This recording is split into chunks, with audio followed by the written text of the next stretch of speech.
Hey everyone, it's been a while, but I'm back. Back and I'm better. I want you bad as ever. Just kidding, just kidding. Anyway, thank you for tuning in. I have, just been doing midterms and getting ready to finish my time as an undergraduate student here at UC Riverside.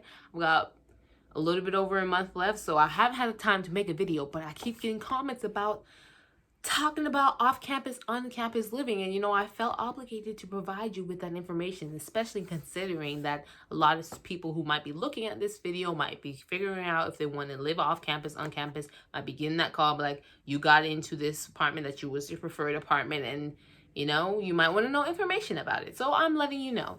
And whether or not you are going to UC Riverside or considering it, or just interested in hearing what an on-campus experience versus off-campus experience might be, this video is for you. I'm also doing this because I mean the comments, y'all. I'm so happy you guys left comments and asked me to do something, because I'm gonna deliver every time, okay? I'm gonna deliver every time. It may take a month, but I'm gonna deliver. So I appreciate that. Anyway, you came for the video, and let's just get into that. My personal experience is that I lived off campus when I was at UC Riverside before the pandemic began. So I lived from September 2019 to August 2020. And that was still a little bit into the pandemic, but while I was on campus, I was living there. Anyway, I'll give you some names and things as well. I won't just keep it vague like a lot of people like to do. I lived in the Palms on University off campus, and I was paying about $800 for rent. In the $800, that was a promotional value, so I don't know what the pricing is right now, but I had my own bedroom and I had my own bathroom, and there's three other people, so 4 of us in total that were in that apartment. We had a kitchen with a dishwasher, oven, all the jazz, and you had a washer dryer in the unit, and you also had like a living room area with a balcony that came with a flat screen TV in the apartment. There also it was a furnished apartment, which most apartments around UC Riverside are furnished. So it saves you time and money. If you are going to live off campus or on campus, aim for the furnished. Unless you want to pay for furniture, you each your own. But aim for the furnished, because you don't have, unless you have a bed or something, you don't have to move those stuff out or move it in. And you'd be surprised how much furniture can cost, how much a bed can cost. It really depends on what you want. I wanted some back support, even though, yeah, for me, I wanted some back support. But to each their own. So I lived off campus, and I would say it's about 15-minute walk to the beginning of campus in that apartment. Some other some other well-known housings around that are apartment buildings, I would say, are Grandmark and Highlander at North Campus, and those are probably the most well-known off-campus living. I feel like there's some other ones, but like those are the ones that pop into my head the easiest. So those are the ones I'm going to tell you about. They probably are similar price range to what I paid, maybe a little bit more. But they also have options where you can share rooms. That wasn't an option. I was not going to share a room with somebody. I have 3 siblings. I've shared rooms before, and it just gives you opportunity to get into each other's space, and I just didn't really want that. I just wanted to be able to have my own space, to come back to my own bathroom, which is essential to the life of Katrina, okay? My own bathroom. That's something that I want to be a standard going forward in the future. And if I don't have my own bathroom, it's for extenuating circumstances. But I will do whatever I can to get my own bathroom for the rest of my life. Until I have children, or until I get married, But while single Katrina's out here, it's a single bathroom life for me. I will tell you that. Anyway, so that's what I got off campus. 15-minute walk. In the mornings, I'd go across the street to Starbucks, get me some chai tea latte, maybe once or twice a week. Go to my class, had a great time, didn't have any problems. At night, I was like a little hesitant to walk at first. I would take the shuttle that's offered every day. The thing is about the shuttle is that it only runs like once every hour, and it only has a certain amount of people that can take, so that it can get annoying sometimes to take that shuttle around campus.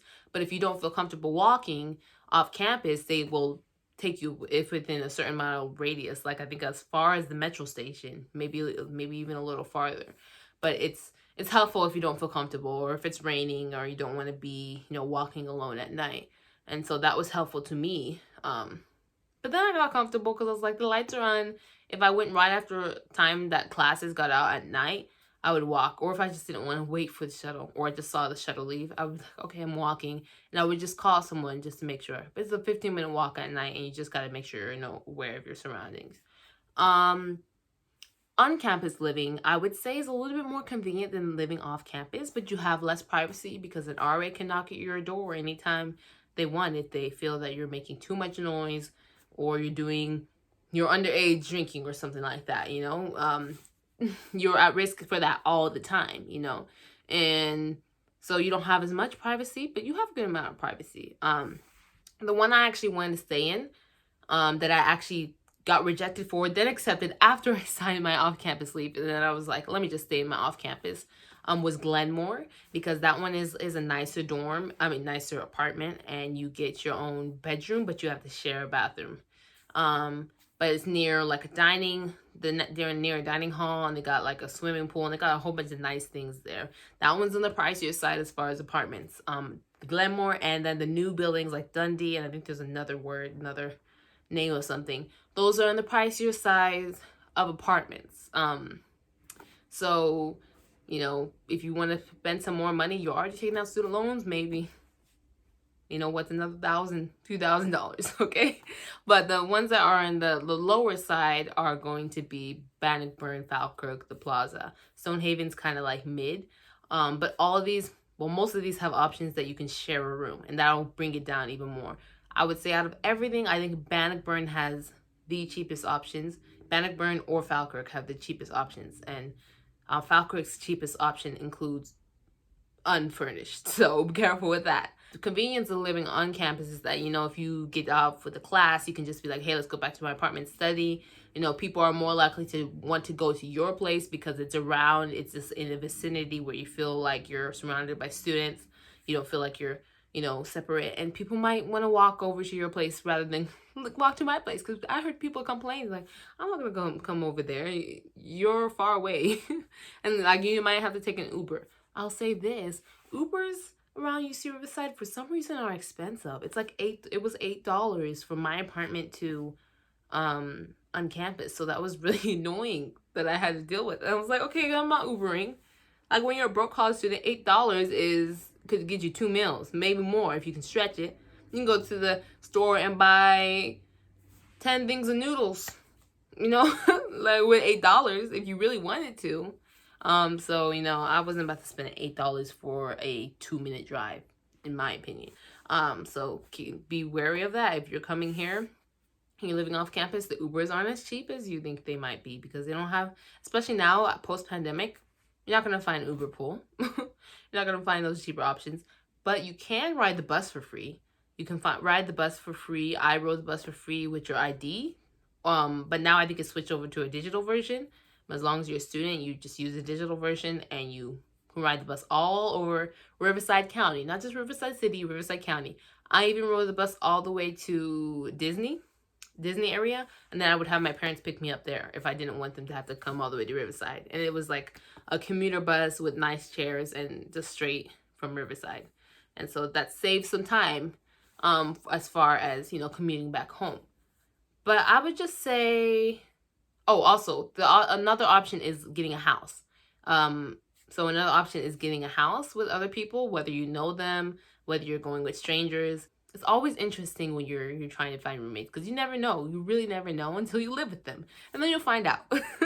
And so you can get a house, and that's going to be cheaper than off campus. Off campus is going to be most likely cheaper than on campus for the amount of stuff that you get. And then a house off campus instead of an apartment is going to be cheaper than an apartment. And you could get that for like maybe $400, $500 and get your own room, your own bathroom. But it's the thing is that you might be farther away from campus. And if you're farther away from campus, you might want to have to drive, and then you'll incur those costs. There might be some in the vicinity, but those go pretty quickly. All in all, I would say that Riverside housing is much, much, much, much cheaper than any other UC, really. Most other UCs, much cheaper. I'll touch a little bit on the dorm, even though as a transfer student, I really didn't participate in that. But the dorms are, there's like Pentland, I think, are the nicer ones, and then you have Aberdeen and Inverness, and Glenmore as well, I believe, or they have dorm options. And so they tend to be on the more expensive side. And if you're a freshman, you most likely will probably end up living in a dorm.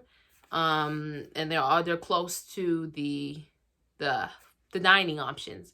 Let me know if you want me to do a video on dining options, because I can talk about the food around UC Riverside, okay? Because I made sure to partake in that stuff, because that is something that is a pillar of my life, and I feel that is very important to living, is eating. Of course, clearly it's my fuel. But yeah, so all in all, on campus, more convenient, probably a little bit more expensive, and less privacy. Off campus, less convenient, more privacy, more amenities. So you'll probably be able to get your washer and dryer inside your unit instead of having to go to a laundromat. It's really a matter of preference. What I would say is that you shouldn't make your decision without, if you're in SoCal and you have the ability to, you don't make your decision without visiting the off-campus apartments or visiting the area and kind of seeing like, how far is this walk? Like, do I want to do this every day? I would say visit the area to see if you would prefer off-campus or on-campus housing. And you also might find some apartments that are not advertised online. There's a lot of apartments that don't advertise online. So if you decide to, look around, you might be able to find an apartment that's cheaper than what I paid just by driving around, and they have their signs up around this time, around summer. So I would highly suggest, if you have the money, if you have the time, look around Riverside to figure out what your game plan is, and go up and find the Glenmore and Stonehaven, all these things, to see like what the area is and fill it out, because some people might be able to sacrifice their privacy and they'll say it's fine. But if you have the money to spend a little bit on, privacy, I would say it's a really good investment to make. Because it just feels nice to not have to be in anybody else's space. And even when you're thinking about rooming with friends, maybe rooming with a friend and sharing a room might push you over the limit. You don't know how they live unless you've lived with them. So if you live with them, okay, fine.